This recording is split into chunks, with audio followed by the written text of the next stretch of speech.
Okay, welcome at home. I've invited some of the students in the class who are very experienced, have taken the class repeatedly, have lots of experience doing a variety of different jobs to come talk about the different jobs. The first thing I want to talk about is that so often, well, let me ask, who's the boss on set? Right, sir. I always think Grant. No, it's not me. I'm talking about a generic title. So a lot of people say the director, but it's actually not the director. The producer is the one who hires and fires people. It's the person who has to deal with money and budgets and all of that. So when at the Academy Awards in a few weeks, when we watch the best pictures, the winners of the best picture, the people who get them are the producers who collect. But when we talk about best director, the directors are the ones who take, let's leave it for now. The directors have creative control and in charge of all departments. So we have directors, soon to be director, and two very experienced directors. And so I want to talk about the experience for those of you who are wanting to try it. Some of you have done it already and have an idea. Some of you have just seen it. But those of you who've actually done it, let's talk about what's involved with directing, especially kind of an independent film like we're doing here at Gavel. So what are people getting themselves into when they volunteer to direct? A lot of planning. It's like you have to get your crew together, you have to get the shot list, maybe props if you don't put that off to somebody else doing that. So if we had larger budgets, you would hire a prop master who would be under there's the art department and there are directors, and you simply say, hey, I want this to be a period piece, let's decorate the set, and they would worry about it. In a smaller production, sometimes a lot of jobs will fall on the director. So it's a much more, especially for our program, it's much more than just showing up and saying action or whatever. So yeah, go on. What other things? Having the creative vision, trying to have everything nailed out of what you're trying to accomplish as motions or to the image to let's be specific. Yeah. So how do you go about creating a look, getting the shots that you want? I mean, for the sake of this class, what's the first step? What do I demand? Script. You have to have a polished script. And if you see Santa's Helpers is up because we shot that last week. We have Trapped up because we're shooting that tomorrow, but there are no other scripts up because they're not ready yet. So I need a polished script. Tim and I or others, what? Oh. What did you say? Like last week. script she sent it. Oh, yeah. No, I didn't hear. Okay. Yeah. So you have to make sure you're very happy with the script. The nice thing is that a lot of the directors are writing their own screenplays. So that's good. But I want to make sure that it's formatted correctly. And I sometimes will say, wait a minute, I don't feel like there's closure in this. Let's work on it some more. Let's tighten it up before we get it up. So first step is the screenplay. Then what? What's something else that I demand? Shot list. A shot list. You can't just show up. We had a director last semester, had an interesting screenplay and just was kind of winging it. I see this and I can imagine that. And no, we have to know what exactly you want for your shots, because you're the assistant director, which we'll talk about in a minute, has to plan the schedule. We got to make sure that we can get them all in, that we don't skip anything. Tell them about what we talked about last night with behind the scenes. Oh, yeah, just like as continuity goes of your maybe pacing, but important like emotional parts of trying you don't want to confuse your audience. And so it's I'm blanking right now. So last night we were talking about a scene from his film, which I love, you're gonna see at the showcase. But we never shot the Yeah. characters, the aliens walking into the room. Oh, no, we did one, but we needed a little bit more, which I wish that I thought about, you know. So So- it was, we didn't Yeah. plan it, so it didn't get shot, so we don't have it, Yeah. and now we're trying to think about how we can fix it, or now it's gonna be a reshoot, and do we have time for that? Do we still have the costumes? Do we have the actors and location and all of that? So, there are things that you need to do, a lot of planning, that's what you were saying, ahead of time, and having a detailed shot list. That I want before, the day before shooting, because I want to be able to go through it and give my input and recommendations and, yeah, Sophie. As a director, not only do maybe you're not even writing the screenplay, but you have this screenplay, you are essentially creating not only your unearthly vision of the idea, but an actual conceptual plan of how to achieve that in real time. So you have to have the shot list, because that's the roadmap of how to achieve this idea. So thinking about all of the angles that you need to capture, going back into the screenplay and seeing, okay, well, I know I definitely want to have a wide shot, but maybe I really need a close-up of that, writing that down, making sure you have that. And you also ideally would like to have a concept of the shot list, at least I would say like a week out before shooting, because you don't know what might go in. There might be a really complicated shot that you want to achieve. That's going to need time to discuss with your director of photography, maybe discuss with, I don't know, somebody doing like special effects makeup or special effects in post, what they might need.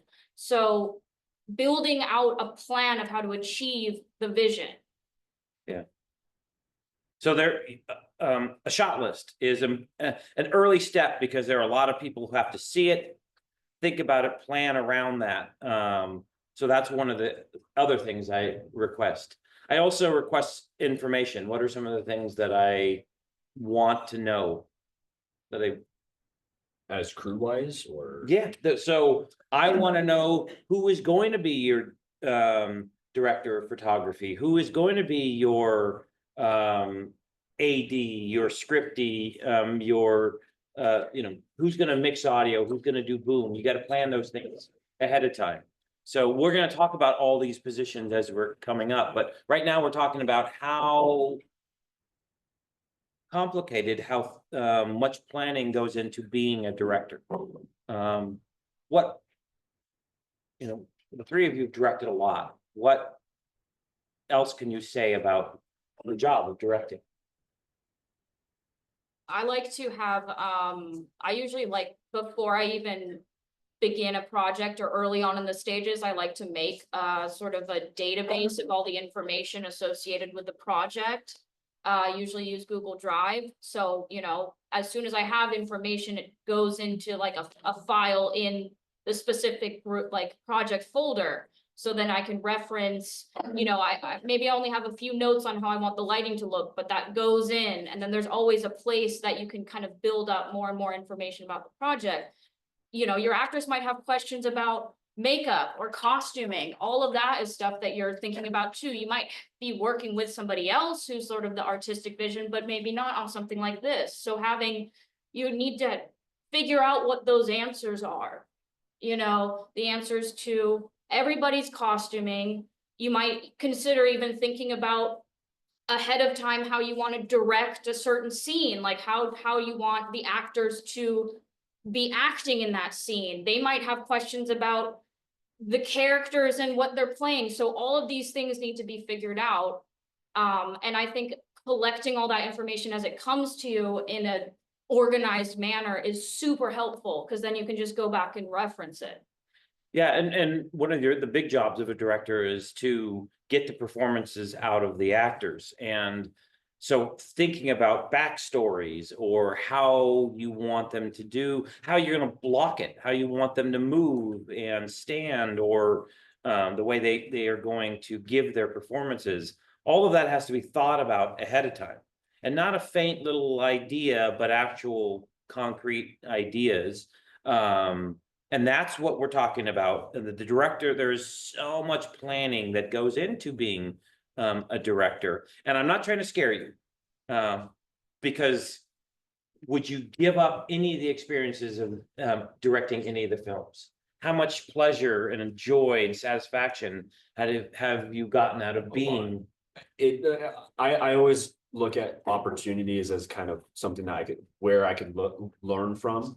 And then there's so many things that as like a directing, you learn so much of little parts of every person's position to special effects or sound design, editing, and because you have to think about it. And once those challenges come up, you get put to the test. And so I don't know, like it's a lot, but it's super enjoyable. Yeah, Yeah. it is enjoyable, but just know what you're getting into when you agree to direct, because you are now suddenly everyone in the class, you are the guide. You have to be able to answer all the questions and lead the group. At So, least have the ability to answer a question when asked right. is the thing, because also directing is extremely rewarding, it's extremely stressful, and it's an experience that I think everyone should experience at one point, because a lot of us get into this field and think, well, that's that's quote unquote the top job on set, so that's what I want to do. But not all of us are destined to be directors. But here at Gab, you get the opportunity to direct, and then you can realize like, oh, great experience. I don't want to be a director. I prefer editing. I want to do X, Y, or Z, or have the ability to be like, okay, I directed that.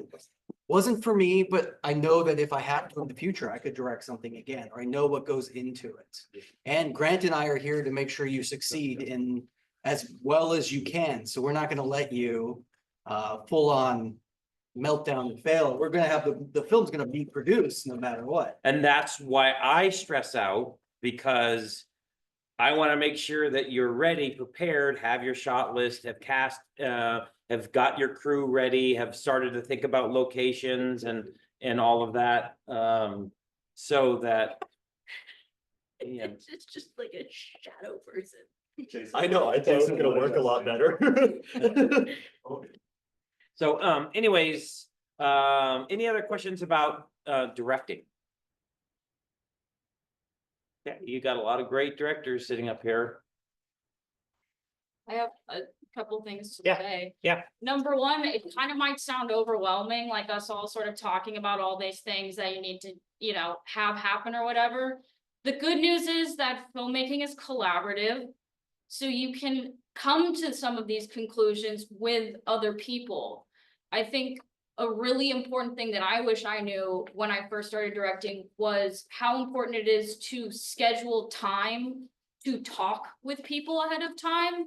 So making sure that you have like meetings to talk with your actors, making sure you have meetings to talk with other people in the other departments and sort of start figuring those things out.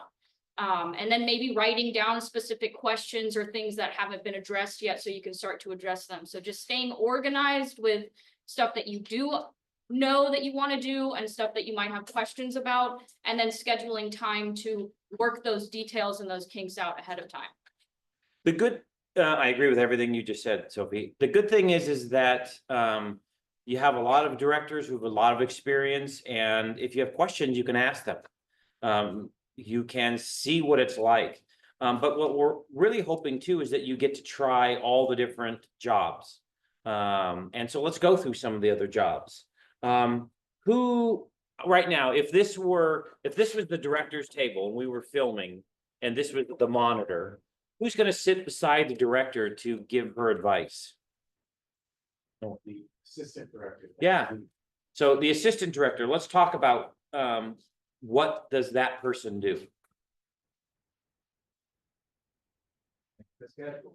Yeah, so one of the big things is they set the schedule. The director will say, I want these, I want to film these 10 shots.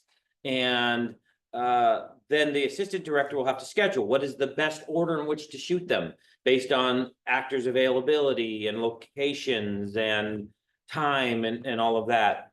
So they're setting the schedule and then keeping us on the schedule. So if we have scheduled shot 1 to go from 10 to 11 and shot 2 to go from 11 to 12:30, and at 1 we're still on shot, at 1 o'clock we're still on shot 1, we're in big trouble and we have to start to change things. So a good AD keeps us on schedule, and even I like it when we finish early. A good AD is almost more important than any other role on set because they're keeping everything on track and making sure that things finish. Aren't letting the director just take 100 takes and you know, when we're filming, it's no or low budget filmmaking. So we're limited in resources, time and effort. So that is critical for our film set successes. What makes a good AD? Not, Having, oh, go ahead, please. having not only a fundamental knowing of how a schedule works, but also knowing why it is okay to either skip a shot. Like, why is it okay if we don't have time to get a certain shot?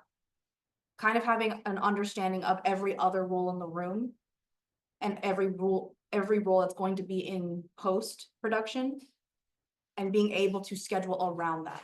It's like knowing how long a DP is gonna take to set up something helps with making the schedule. And on set, kind of running around in your head, this is taking this long, that's gonna take this long. I think in the editing room, we can do this, so we can skip. So kind of like really knowing everything, everyone's jobs around you, and wrapping your schedule around the knowledge that you already have. So just having a fundamental knowing of how everything around you is working to. It's one of the Get it reasons going. why Tim and I love the classes being bundled together, audio, cinematography, and then motion picture production. Because we need to learn all the departments. Now, you might end up being just one of them, a Steadicam operator, or fly drones, or be an editor or screenwriter. You might only do one job, but it really helps to know everything that is done on set. You're limited if you go into the mindset of, I only want to do this one thing. Especially if you are going to work, you know, that's great if you're gonna get an industry job, a union job, and you're gonna just focus on X, Y, or Z.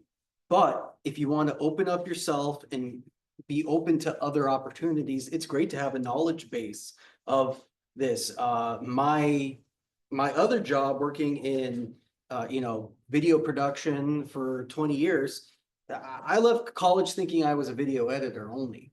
And then I got a job and it's like, okay, well, you're shooting this. And I was like, well, I've touched a camera before, but wouldn't consider myself a cinematographer or a DP at all. But guess what? Learn by doing. Just being able to have the knowledge of like, this is the camera, this is the button you push, this is how the iris works. That's all gonna be important to the future. Now, so if you want to say something about the AD, I want to Yes. go back to that. So. At least the way I think about assistant directing, you're kind of like the second brain of the director in essence. Like, I think about when you're directing, what do you want most of all? You almost want to not be worrying about little details because you want to be focusing on your broader actualization of your concept. You want to be able to sit behind the monitor and think for a second and say, you know what, this could be slightly better if this was done this way. And you want to be able to have time to make those creative decisions. You can't make those creative decisions if you have to only, like, you're constantly worrying about the schedule and the things that have to happen next and stuff like that. So the assistant director is like the support system. The assistant director is the director's support system, in essence, the practical mind that's helping push forward the project. And they also have creative input as well, but I think of the assistant director as the director's support. They take over the logistical things that the director had to think about before he got on set. Yeah, And trying to direct without an assistant director is,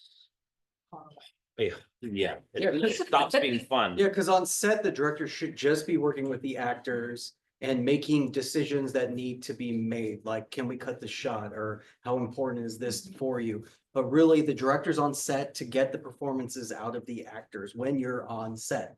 The AD can worry about telling everyone, okay, let's get ready to set up this shot, or we're moving outside, or all the necessary things so the director can continue to work with the actor. sort of setting things in motion ahead of time. Oh, that person's gonna need to be laved in the next shot, so I can quietly start handling that. Oh, maybe I don't know the exact angle that the camera's gonna be set up, but I know it's gonna be relatively over here, so let's move it over here so it's ready for the director to come over and finalize the shot. Lunch. Lunch, Yeah. lunch is an important one. A couple of procedures, by the way. It is the assistant director, the AD, who says roll audio and roll camera.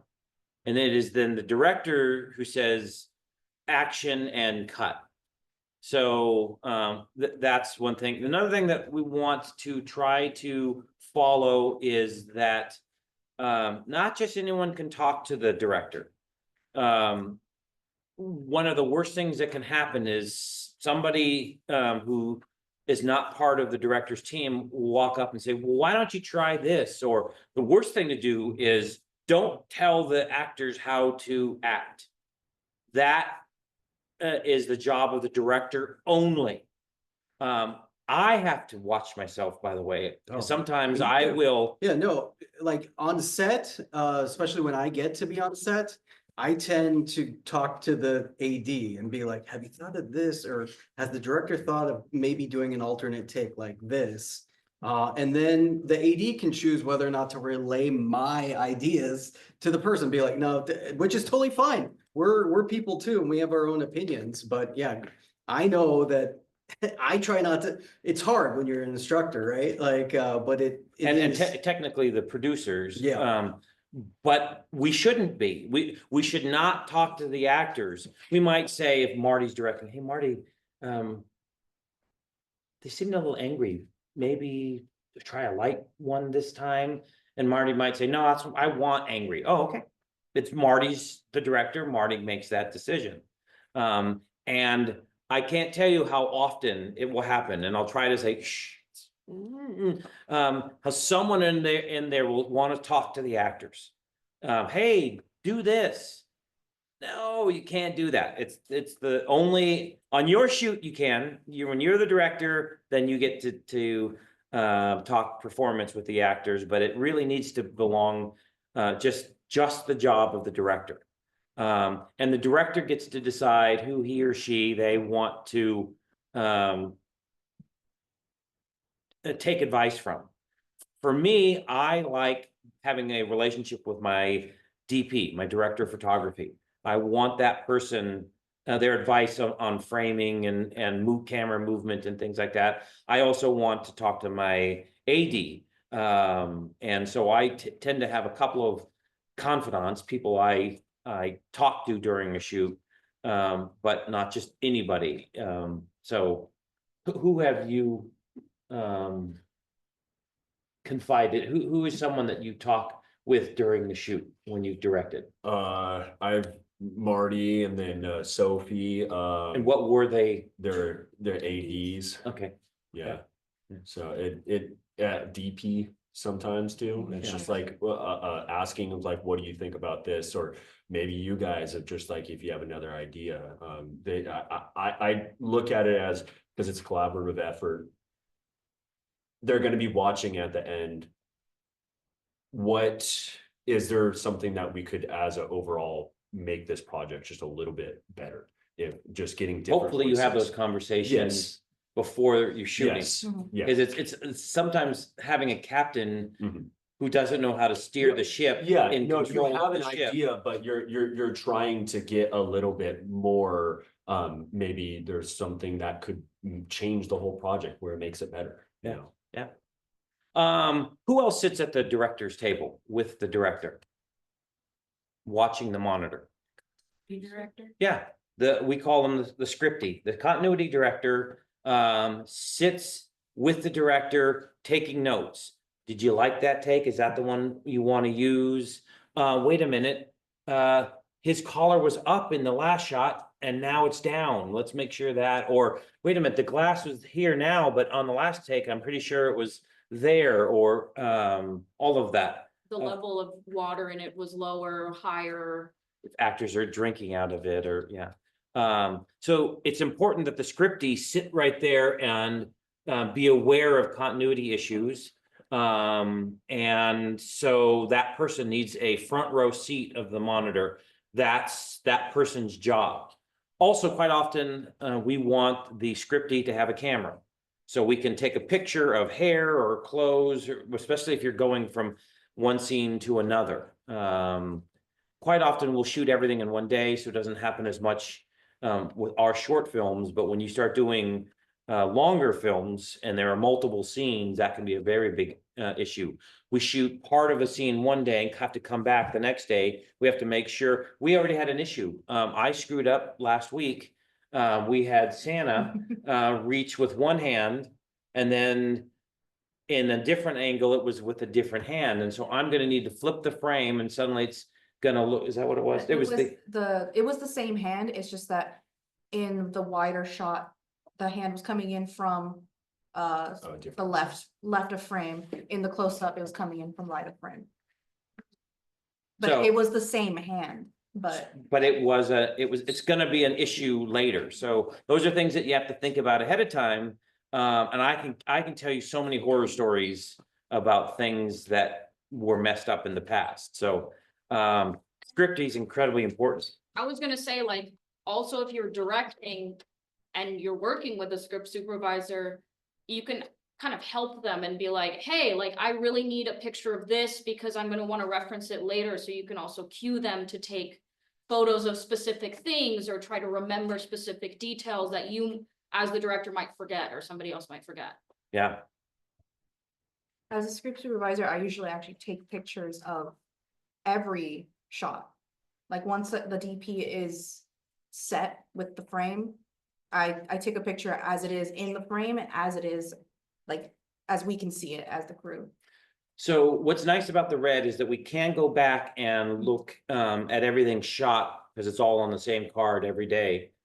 But it's so much nicer if you don't have to go bug the DP and you can just find the images. And sometimes I see a lot of scripties who will walk right up to the monitor on the camera, take a picture of the monitor, so that we have, that the scriptie has that at the tip of their fingers. So yeah.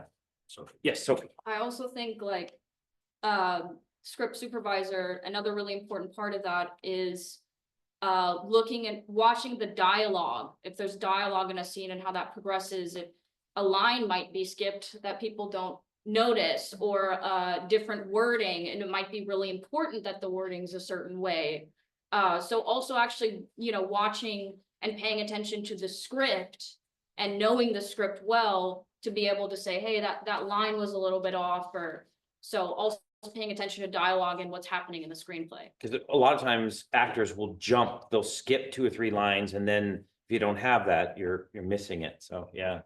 By the way, another kind of an important position, part of the production department is production designer. And oftentimes that becomes in our class default part of the director's job. Just partly because we move every week as a new project and we go so fast and the director really has to focus. I did that last week for Santa's Helpers. I went on Amazon and bought the elves costumes and the Santa costume, and then I luckily have a wife who loves Christmas, and so all the trees and ornaments and lights and stuff I stole from her collection. And so I brought all that in, but it's really nice to have a production designer. If any of you want to do that, I will help you. I might even have a budget for you. But we had a student in the past, you probably remember her quite well. Paola was her name, and she loved doing that job. And for example, the Madre de Dios, a screenplay that Sophie wrote, they transformed my house. We used my house a lot, and when we filmed that scene, it looked so different than in so many of the other movies, because every wall, every piece of furniture, everything had something different on it, and it looked very different. That was Paola. Paola could just transform a space and make it look amazing. So we would love it if more people wanted to do that, and work with the directors to get the look of the set. I'm also somebody who is very interested in that, so if you need help on that. Who did I the can set set that. sorry, No, go yeah. Excellent, sorry. No, do your plug, sorry. ahead. Marty, talk to Marty. I like production design. Who did the production design? I'm trying to remember what movie it was, Grant, but your bedroom that we shoot a lot of things in. It was Sophie? Sophie of Southern Bliss. So, yes. So we're gonna film in this bedroom, our guest bedroom at our house a lot. It's a bedroom, no one's Stories- living there. and- Stories takes place in Yeah. bedrooms a lot. Yeah, so we shoot there a lot, but I edited Sophie's film Southern Bliss, and I showed it to my wife, and we filmed in the scene, and I said, so what did you think? We filmed in that bedroom, and at the end of the scene, I said to my wife, what did you think of that? And she said, oh yeah, the acting was fine. I said, yeah, but what about the location? She says, was that shot at the TV studio? That's our bedroom. No way. And she looked, and we watched it a few times. She didn't even know it was her own house, because the production design was so good. And I think that was you, didn't you do? I hauled a lot of crap in Crap? my car. Just like my whole car was full of like weird junk and stuff. I wanted the house to kind of have the A clutter? hoarder-esque clutter energy. So yeah, it was just, at that point, it was just about bringing items and things and weird stuff. So if you want to do that, you'll have some very happy directors who would love to help, who would love the help. Any questions about the production department, the jobs that we've talked about so far? Yeah, How important or who takes care of costume design? we're gonna get there. We'll have a whole department on costumes, wardrobe, hair and makeup, and so yeah, we'll get there. But there is, depending on the size of the film, the budget of the film, there can be a team of makeup artists. There can be a team of hair stylists. Their wardrobe tends to be multiple people if they're every extra. If you do a period piece, which Marty's film from last year, it was shot in 1868, 1692. 1692. Every character had to look like they were from that era.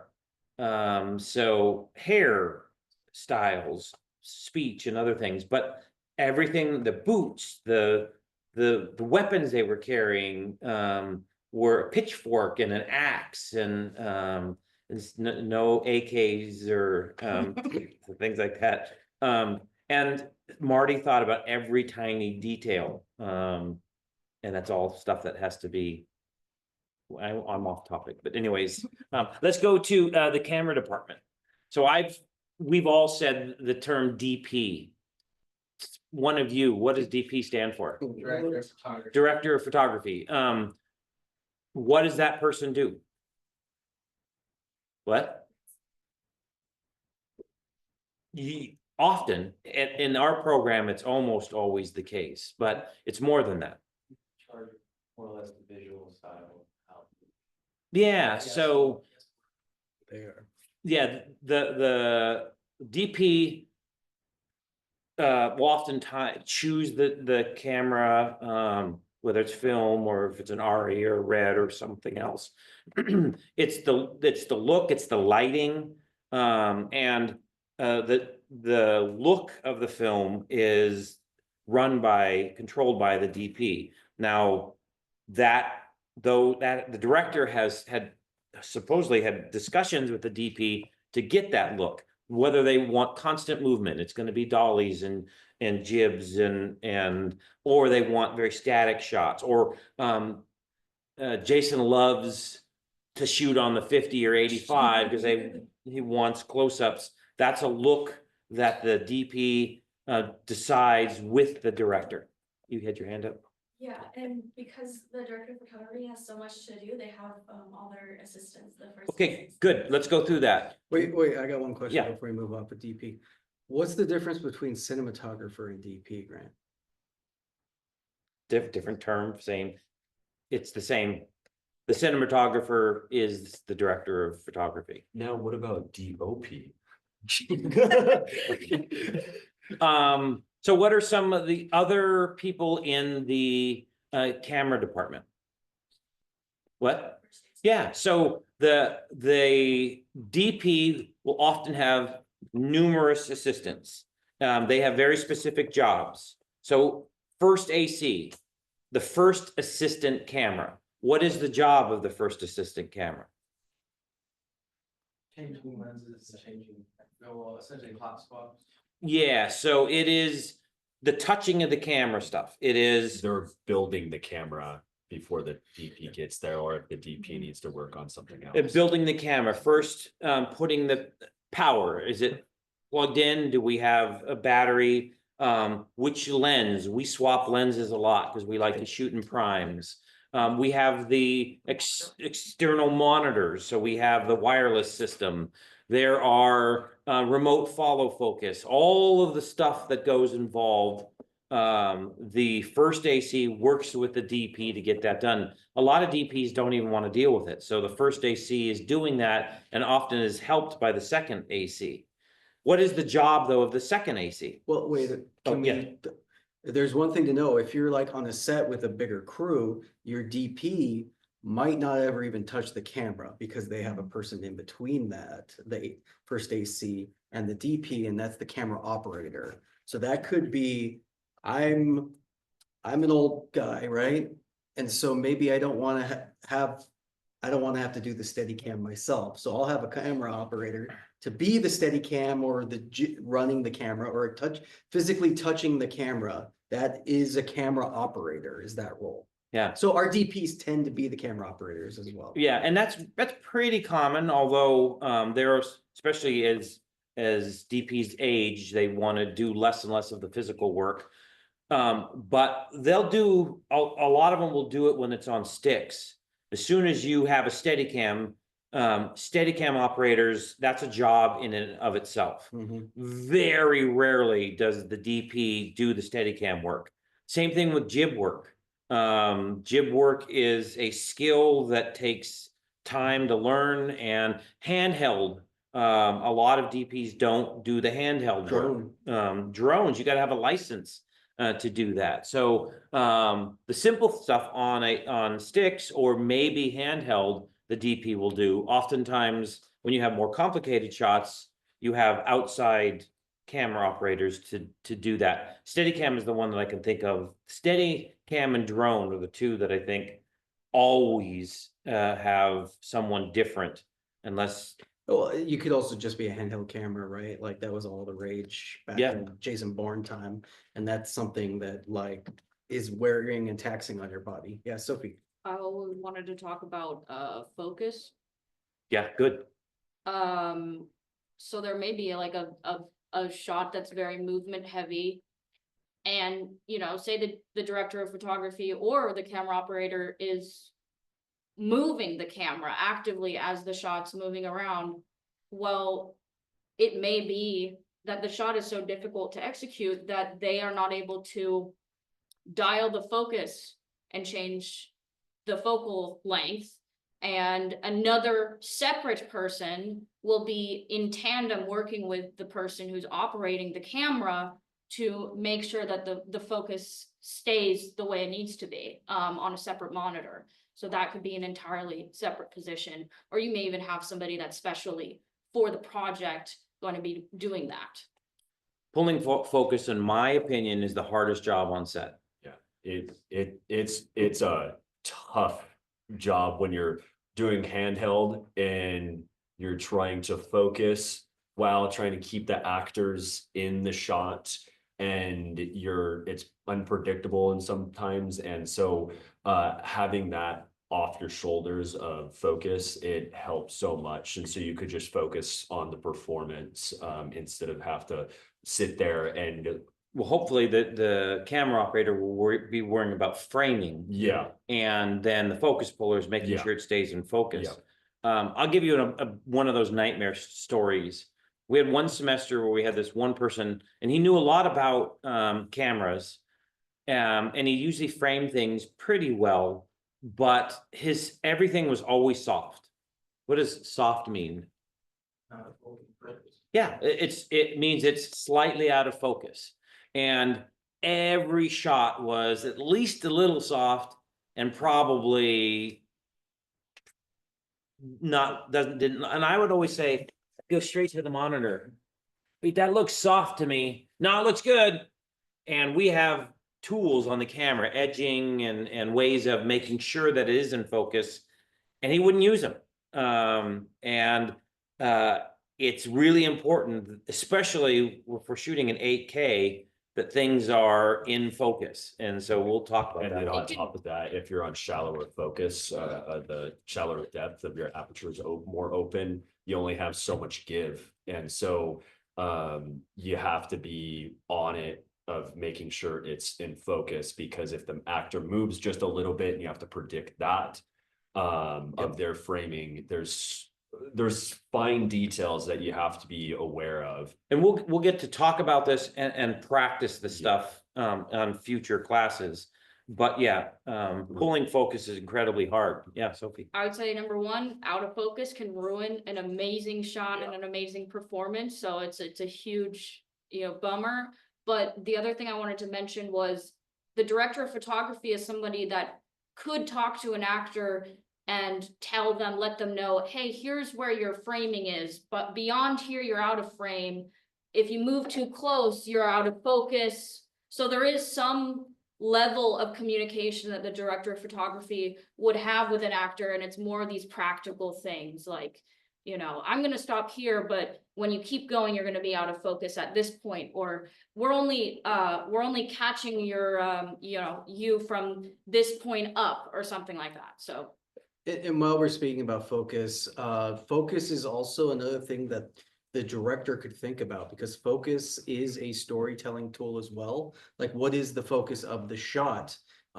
Is everything in focus, or are we, have such a narrow depth of field that only the eyes are in focus, or the lips, or whatever the shot is? So that is a decision the director will be making with the DP when they're designing the shot list. I would like to go back to the cameras of like with DPs selecting specific cameras. It's like instance that 28 days later. So it was shot on a camcorder. And so it has more of like a gritty early 2000s feel. But the new one that's coming out 28 weeks later, it's being shot on an iPhone. The reason for that, it's rigged out. It has like a Hollywood lens and all this stuff on there. It's $20,000. It's a $20,000 rig, so it's not cheap. But because they're trying to match the sequel, but also the first one, and so they just had this even ground of picking an iPhone because it has that maybe a little bit of camcorder look that they might be looking for. So it's again style. and every camera is a tool. So what aspects of that tool do you like or want to modify to work with to get your image? Which goes back to Santi's original point. The director of photography works with the director to come up with the look of the film. Yeah. We'll talk about Steadicam, jibs, dollies, even drones possibly, this semester. We will have a Steadicam day where everyone can, put it on and practice. I'll tell you, if you haven't done it before, you're gonna be terrible at it because there's a learning curve, but you don't start to learn until you've done it a few times. And it's funny, Kellen's not here today, but Kellen took the class 2 or 3 times. The first time he might have been the worst Steadicam operator. I mean, it was so bad. He almost dropped the camera a couple times and it was all over the place. The next semester, way better. And then the third time he put the Steadicam on, pretty darn good. So just having the opportunity to put it on and practice a little bit, you get better each time. So you'll have the opportunity. I love jib shots. We have 2, dolly shots. We have a jib. We have 2 types of jibs.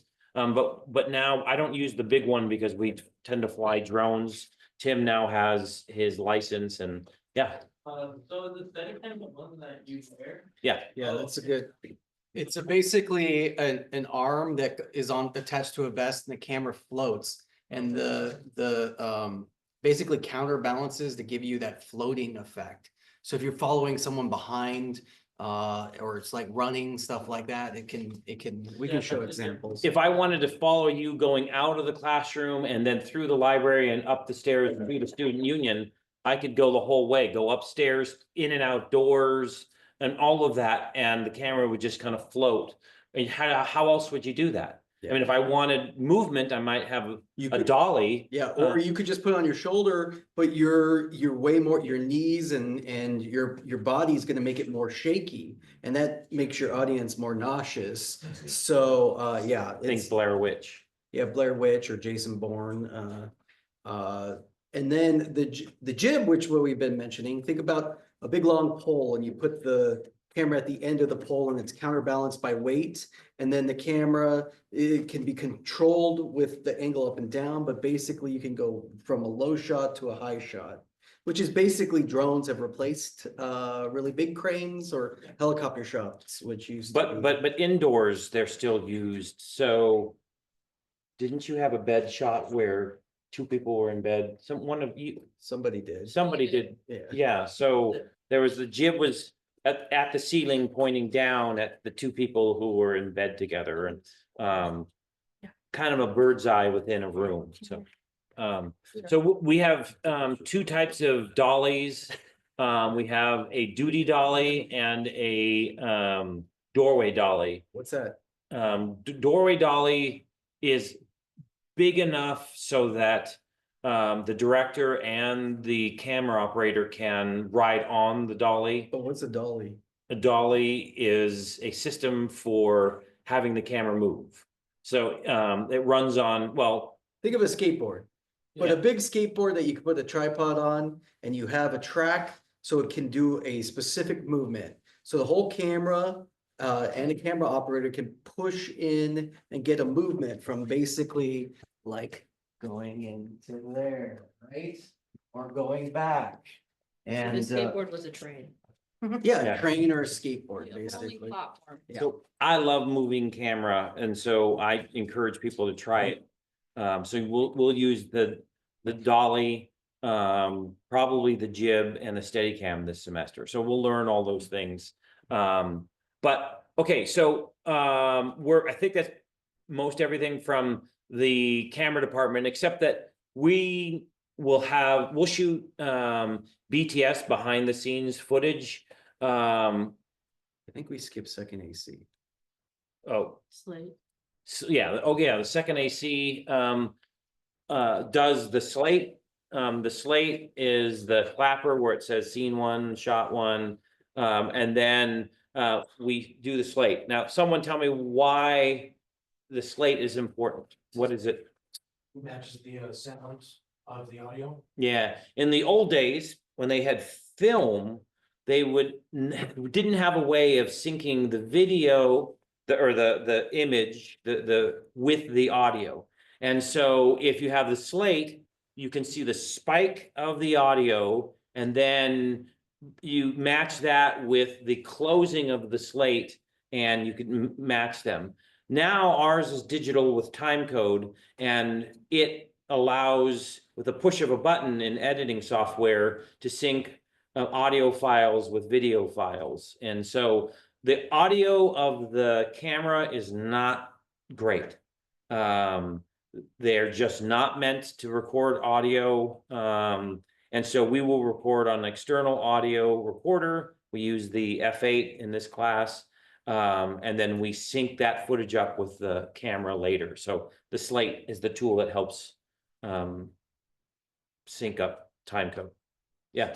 I guess it's more of a history of similar question, actually, like, what's going on right now, but what was like the first things that were used to record audio for like from the transition to silent films to like what were the first? They actually pressed records. Yep. Really? Yeah, so they had a gigantic room, they had cables that would go in, and they actually pressed records, and that would be their cut, and then they could mix it from there, which I'm not all that sure how they mixed it, but that first, before they went to tape, it was records, and Was it like wax records or something? Yeah. yeah. Yeah, and so, That's so cool. yeah. If you want to see a fun version of that, watch Singing in the Rain. There's actually, Or what's the newer one? With Emma Babylon. Stone. Is it Babylon, yeah. Yeah. Yeah, and what's even more interesting is, but even before they had the ability to do sync sound, there was audio when you went to the movie theater to watch a silent film. It was just someone playing the piano to it. So and there was, in big cities, they might have an orchestra, Boston, New York, San Francisco. In smaller cities, they would have an organist. And then in towns the size of Gilroy, Hollister, Morgan Hill, they might have a piano player. And if you look at some of the old, the Strand or some of the old ones, they actually had a stage, and they would have a pit for the piano player. So there would be accompanying music. Charlie Chaplin used to write his own music so Yeah. that they would accompany. So it would like score the actions instead of just playing random stuff. The thing also to think about too is, these film cameras are designed not to take in audio, and were designed before audio was even a consideration. And they're extremely loud. So like in Babylon, they had to build a room basically to put the camera in to muffle the sound in order to be able to record in a sound studio when they're figuring it all out, right? Nico, you had a question?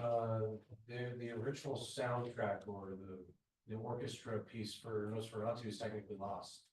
At least, yeah, if you look on any Spotify record, it's all fan-made different orchestrations that people make together. The original piece of paper that they would use for the shows was like, I think it was lost in a fire, but it's lost media. They also would just throw stuff away back That's then. true. They didn't think, Didn't care about- they didn't think about DVDs or streaming services having When things it- there. When it Metro- left I the think theater, that was it. Yeah, Yeah. like the film Metropolis, there's something like 40 minutes missing of the movie just because they've only been able to piece together parts of it. So a lot of the old film doesn't last long. So Yeah. that's the restoration process is huge in keeping old films. So They have to keep the old film in really cold temperatures, and it degrades, it gets brittle and falls apart. it can on fire. Yeah, they're highly combustible, so. Yeah, that Universal fire that happened, that they lost a lot of archives. Okay, let's go, the next department I think, seems to make sense is lighting department. Which works directly with, camera and the director of photography is in charge of lighting. What is the name of the position, the person who controls the lights? The gaffer. It is the gaffer's job to, I don't know of many DPs who actually manipulate the lights. The DP says to the gaffer, hey, can we put this light here? Or I want more blue, or I want this to dim during the shot or whatever. And it's the job of the gaffer to get it done. Now, the gaffer does not do it alone. The gaffer has a ton of assistants. Who is the number one person that the gaffer works with? Beast Boy, what? Yeah. Yeah, the best boy. And I don't know where that name came from, but yeah.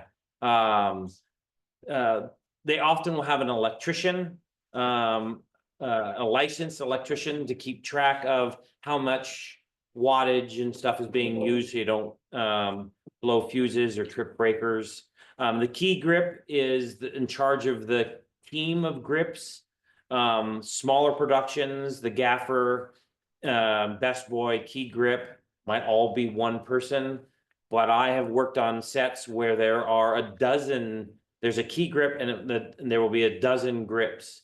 And they'll work like crazy to get something done, and then they sit around and wait until it's there to make a change. Yeah. So what are grips? Are those the people that control like?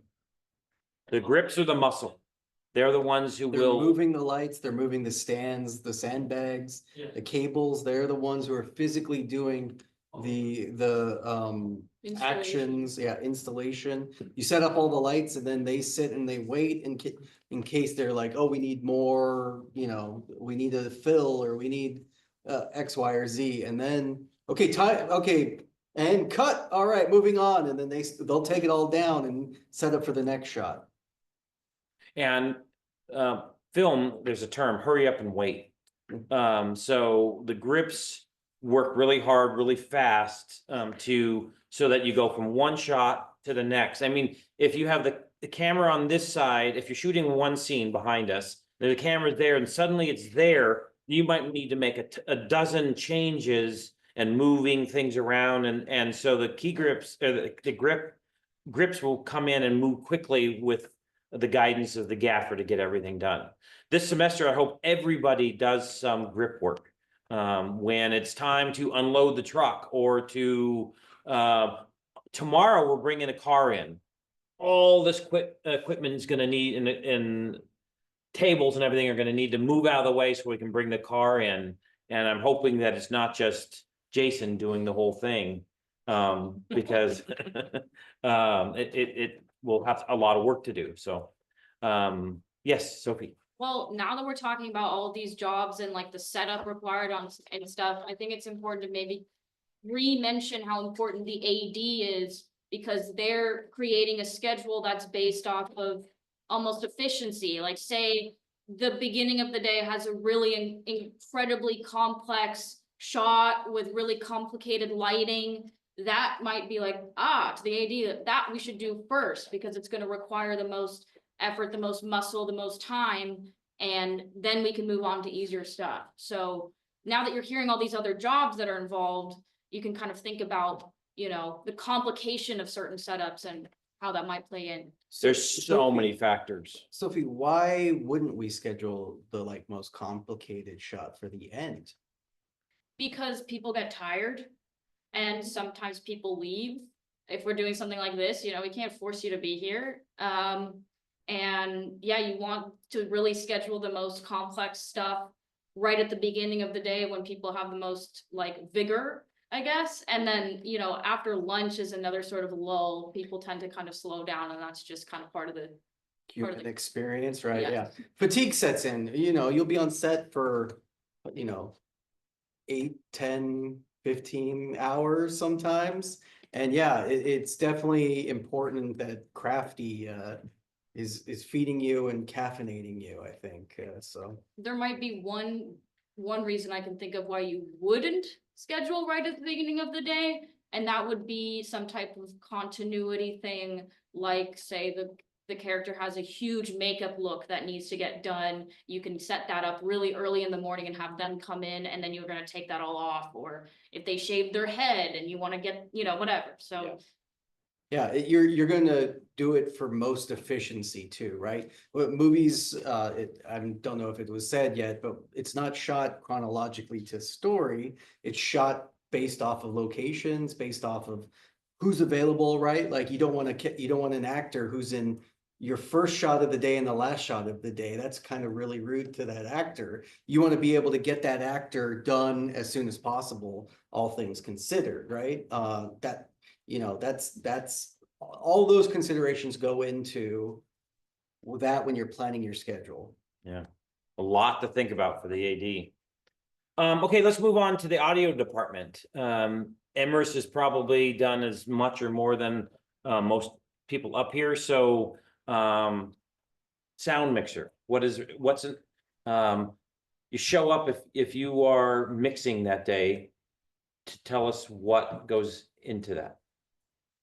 So we have the F8, they're gonna be the person who operates with the F8, so they're not holding the boom mic. They've got the boom mic set up, they've got the lav or the lav set up, making sure every actor's. She's trying to make us both happy. It's fun. They- You can So say everyone's- whatever you they- want. They're smart. Everyone's got their setup set, and then you are making sure that everything is being received into the recording for the audio. You're making sure all of the levels are proper for each mic. So if the mic I've got on one actor and that actor's going to scream, I want to make sure that the input is going to be lower so that it's not going to spike or anything like that. If an actor's whispering, I'm going to do the opposite so that we can hear them properly. I want everything to be at the same level. Sometimes that is operating on the fly, but most of the time you can typically trust that it won't change. And then most of your job while you're actually shooting is going to be sitting and staring at those levels, making sure that they don't go into the red. And listening too. And listen, you got a pair of headphones connected to every single mic. One of the things that really bugs me is that when audio people, because they'll sit and wait, and then we're just about ready to shoot, cameras ready, actors are ready, we're all set, and we haven't done an audio check yet. Getting a lot of that stuff done ahead of time, making sure that the actors are laved up, that you have the boom operator, that we've checked the length of the XLR, we've gotten the boom up there to make sure there are no shadows, that we've checked level, all of that stuff is done ahead of time. But the audio mixer, the person who's going to be on the F8 is in charge of sound. And I can't tell you how important sound is. If there is a buzzing, or if levels are too low, or things are peaking, how it can mean that we basically have to toss it and then re-record all the audio in post, which is a lot of work, a lot of money, a lot of time. A waste of time. Well, not a waste of time, but it's frustrating when you have to do that. So two things that the audio operator should do and gets to do. One, if you hear something, say something for sure. It's your position to say, everyone's high-fiving because like we finally got the take. It's in focus. The dolly movement was perfect. The acting was perfect, but it was rubbing against the mic fell or whatever. You need to tell us that, because we'll check. That's the last thing we'll check before we move on is how is audio? Oh, good. Or you could say, I don't know, we should probably do another take. That's always an option. Do another take. No one's going to be upset at the audio operator. You need to say something. You don't want to waste everyone's time. And that's true about pretty much every position. If you say something or notice something, you could say it to the AD. But the second thing is the audio operator, as far as like checking mic levels, you get to be a real creep. You get to listen to the actors when they're not acting all the time, but they're wearing the body mics. If you were wearing a mic on a set, if this is to our potential actors here, you're being listened to. So know that as well. I mean, we pretty much work on a pretty civil set. But if you're gonna talk smack about anybody, don't do it about the audio operator, because they're listening to you. And especially remember that when you're going to the bathroom, if you're wearing a lavalier microphone. I've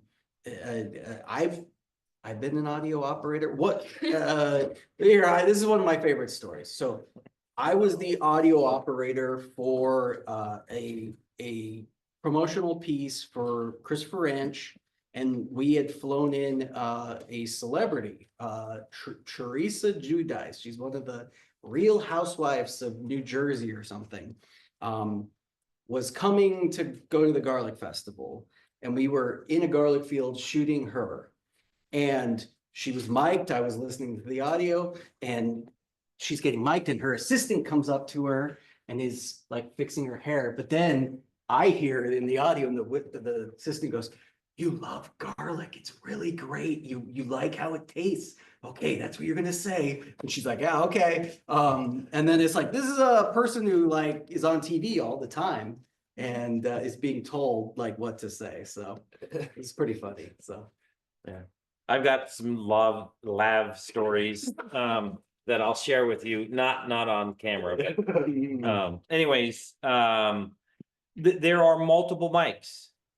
Even if there's one person, we'll have a boom with a shotgun mic, we'll have a lavalier, oftentimes we'll have other hidden mics or things so that we have options. The boom with the shotgun mic is better at getting ambient sounds and noises of movement.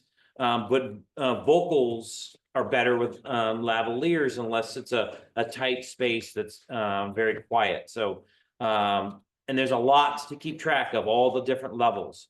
I like having at least 2 sets of ears, the mixer, and then the director will sometimes want headphones. If not, then having 2 people listening is ideal. Yep. We also have a boom operator, and that is not for the weak. It can It's like a be steady cam. It's a workout. It's an endurance. It's a survivor challenge. Sophie, you were gonna say something? Yes, another important part of mixing, and you can always ask the director or ask the scripty, hey, is there gonna be a really loud noise in this shot, or is somebody whispering? As the master of the levels, those might change depending on what's happening in a scene. If a character's gonna whisper, but your level's not really low enough to really take it in properly, or if somebody starts shouting in the middle of the scene and suddenly you're getting a peaking unusable audio, so you may be manipulating. Adding on to that, being the audio mixer, when you don't know when someone's about to scream and the levels aren't set for it, it will blow your ears out. Yeah. But you For also sure. want to keep in touch with the continuity director and the assistant director, because you want to be able to tell them if the audio is spiked or it's too quiet or something, so that they can mark that down for later. And as an AD, it is something to think about, noting to tell your audio operator that, hey, we're gonna have a scream come up so that you don't blow your first take. Because the audio operator may not have even read the script or know what the scene's gonna be, and you don't like, maybe that first take's your best take, but there was a scream they weren't ready for. So they're writing the audio, but if they go, so then they go like this, how do you know that unless and the audio operator is not watching the monitor, they're watching the levels and listening, so. the other thing that we should do more often is mic things twice. Have 2 lavaliers on someone who's whispering and screaming, or 2 booms, so that we have a safety. We have the range. We can take the lower level for the scream and the higher level for a whisper, so. And that's one of those decisions you have to make based off of if you have it or not, right? Like if we have enough microphones, yeah, let's double mic all the time. But no budget filmmaking, that might be something where it's like, oh, we're lucky we got the microphones that we have. Excuse me, Bless you. sorry, excuse me. That would've Any been terrible audio. yeah. Any other questions about audio? Okay, art department, and we're gonna go quickly through this, but this is what you were talking about. The art director is in charge of all of it.